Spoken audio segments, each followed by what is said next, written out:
baie geluk aan ons gesigblad snelstorie wenner. Weekuitdaging 8 tot 14 Maart. Tema Bakens van Hoop. Ongeluk, geskryf deur Rikus van der Westhuizen. 'n Hysteriese gilkerm van gemartelde ribber, 'n oorverdowende slag.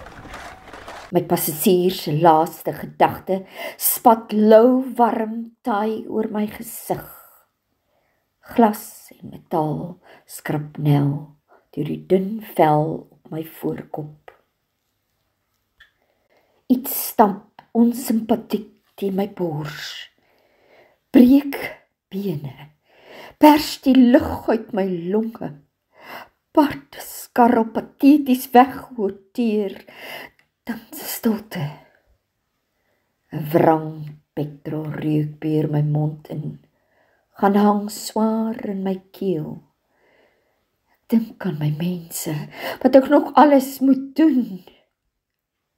Koue kruip onder my kopvel uit, verteer lewe soos dit afslyp oor my gesig. Ek forceer lug in die bietjie spasie, waar my longe was, in.